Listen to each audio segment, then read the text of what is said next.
Welcome to our show, In Conversation. Ladies and gentlemen, bunker costs are estimated to constitute around 60% of the total ship operating costs. Fluctuations in the bunker prices significantly affect bottom line of any shipping company. Today we have with us Mr. Carsten Ladekjær. He is the CEO of Glander International Bunkering, a bunker veteran of more than 20 years of experience in this trade, and Glander International Bunkering, a company which supplies bunkers almost in every part of the world. Welcome to our show, sir. Thank you very much, Captain Mishra. Thank you, and thank you for inviting me. Welcome, sir. Sir, could you please give us a brief introduction about Glander International Bunkering? Sure, absolutely. Glander International Bunkering is a worldwide bunker trading company. We are dating back to 1961, and we are providing marine fuel solutions to the global shipping industry worldwide. We currently have 9 offices spread across the globe, and we have 105 full-time employees working with us. So, today the biggest challenge that the industry or the world is facing is COVID-19. How has it impacted global bunker trade? There's no doubt that the global bunker trade has been impacted severely also by the pandemic. That's for sure. The way I best can describe it from our part is we started off when the pandemic set in by measuring our internal activity, meaning what was the number of inquiries that we see on a daily basis from ship owners and operators, and how much bunkers are we fixing, how much do we sell. And we can index this in regions, meaning from Asia, Europe, Africa, Middle East, and further on to the Americas. And it was quite remarkable that from the get-go, we could see the decline in Asia first, where the pandemic started. There was a lockdown in China, as we know, and that spread further throughout Asia quite quickly, whereas Europe and the rest of the world were not affected. So we could see that in our indexes. And then further down the road, come into April and May, we saw how the pandemic moved west towards Europe, where we had lockdowns in first Southern Europe and then the rest of Europe. And then it moved on to further west onto the Americas. So, and whilst it was moving west, we actually saw a pickup again in Asia, where they started slowly to go back to normal activity levels. So in that sense, it was quite clear. If we talk about the impact on bunkering and shipping in general, my view is, and I hope you will agree, that after all, shipping and bunkering has not been as affected as other industries have. As an example, aviation industry, where you're transporting people, a lot of planes are grounded, whereas ships continued moving. So there was also a delay in the impact, and the impact was much less compared to other industries. That said, of course, there was an impact. But I would like to also just elaborate on some of the latest impacts, or you could say indirect impacts of the pandemic, which is more on the financial side, because due to the crash in oil prices and the crash in demand, I wouldn't call it a crash in demand, but a slowdown in demand at least, we have seen some defaults within our industry. And these are not the first defaults in history, but these are the latest. And what we are seeing as a result of these is that there is a retraction of credit from larger banks, especially in the commodity trading space. And we actually anticipate this to have a knock-on effect on shipping and bunkering down the road. And that means that right now the retraction of credit is being absorbed by lower oil prices, by lower demand. So there is still enough credit in the market to go around. and there is still enough liquidity, because you can say that the impact is being suppressed by these fundamentals: low oil prices, lower demand.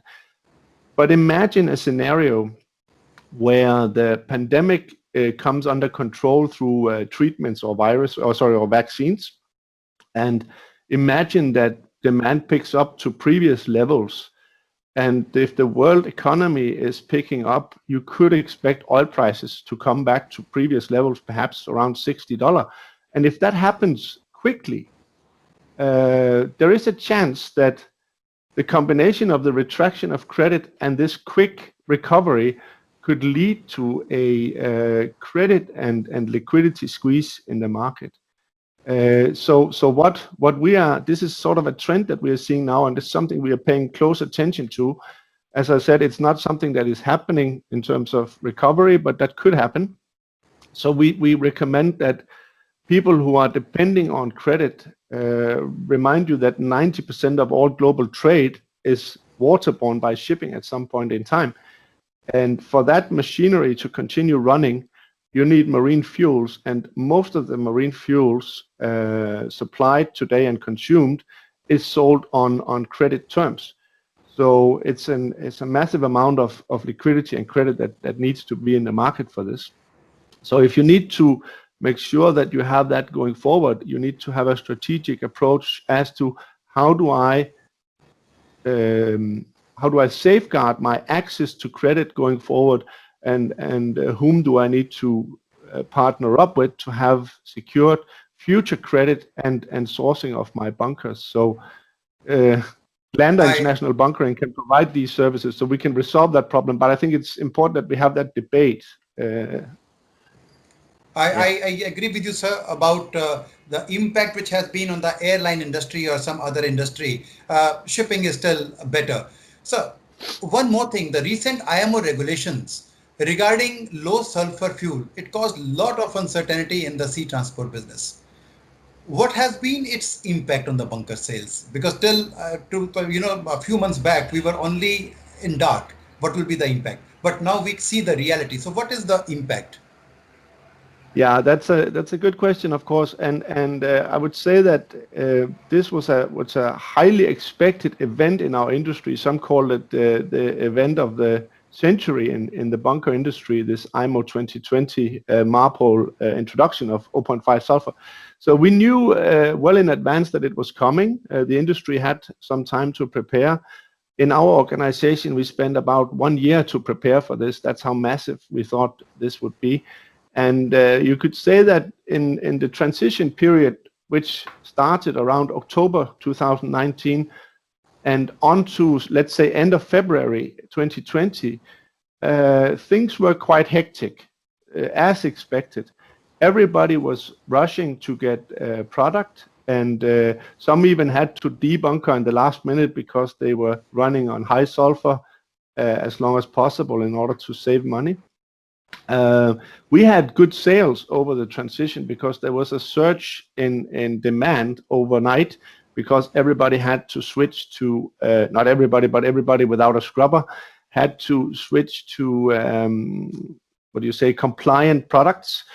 We sort of took on an advisory role in that regard. We helped clients find out where can I get the products, what kind of specifications, will there be availability, how do I source it, etc. So it was quite an interesting time. We had in the wake of or during the transition and in the wake of it, we had less quality issues that we had feared from these products. There were some bottleneck challenges in some areas where everybody was trying to get product because it was cheap. But I would say as a whole, as with many things, maybe we were overestimating the difficulty of the transition. I would have to say I'm very impressed by the whole industry in how they handled such a big change rather smoothly. Sir, this leads to a very important question, because when we talk about oil, we talk about fluctuations, and they are sometimes controlled by the geopolitical factors. So my next question comes to you with, what geopolitical factors are going to influence the oil and hence the bunker trade? Yeah, well, these would be the commonly known factors. I guess you have trade wars and trade agreements up there on the macro scale. Things like political sanctions and embargoes. Actually, the embargoes and the sanctions worldwide have increased quite rapidly over the years. So that takes up more and more space, especially in the maritime industry. Things like protectionism. I think one of the less good outcomes of the pandemic is also that we might see more protectionism from countries as a result hereof. So that will have an impact. Then you have, of course, on the oil price in particular, the OPEC plus. Where will that go? Will they be able to keep a floor under the oil prices? In Europe, we have things like the Brexit, where we might see a collapse in the Brexit agreement. And then, of course, as a macro trend and also connected to geopolitical matters, you have the decarbonization of the world, not only in shipping, but in bunkering as well, and in other industries like, anything oil related. So that will be the main drivers, I think, going forward. So your organization has been expanding its operation globally. So what are your plans for India? Well, in India, we have an office in Mumbai with a fantastic team, and they are covering the Indian subcontinent for us in terms of customers and sourcing of products. We don't have any plans of expanding with further teams in India for now. We think the representation in Mumbai is sufficient for this. I cannot rule out that we will take on more people in time of need, and we are always keeping our doors open to qualified people. So plans are to maintain and strengthen our foothold in India with our Mumbai representation. So what challenges are you facing in India? Are there some challenges? And what support you will like to receive from the government or administration? Any policy changes, any suggestion? Yeah, this is of course a very wide question. So I took the liberty, before I was thinking about what we could have done. I spoke with my India office, and they say that there are two main issues, so to speak, that could really help the Indian bunker industry and also thereby the shipping industry. One is the GST on fuel. It's still quite a deciding factor. I mean, the current level is 5%. Yes. But we don't expect, or we don't think that the government can or will take this out, because it's a loss of revenue for them if they do. But if they could reduce it maybe to 2 or 3%, that would still be a big help, and maybe that would help boost volume, so that that would leverage the lower GST. The revenues for the government might still be the same or even more if they reduced it. So that's one thing we could ask for. The other one, the second thing we would like to highlight in that regard would be, implementing single paper policies, sort of a one window application for customs for executing supplies to foreign going vessels. That would also ease up the processes. But there are, of course, many other issues as well, some more local, some more national. But these are two that we think could, where the governments could really help the industry and thereby also shipping. Thank you so much, sir, for this suggestion. I'm sure that there are associations which are taking care of this, the local associations, and we will from our side also make a paper and submit it to the government to see that the volumes increase and the attention which the trade deserves, it gets. Thank you very much, sir, for your time. And I wish you a very good weekend ahead. Thank you very much, Captain Mishra, and thank you for the opportunity to speak. Thank you very much.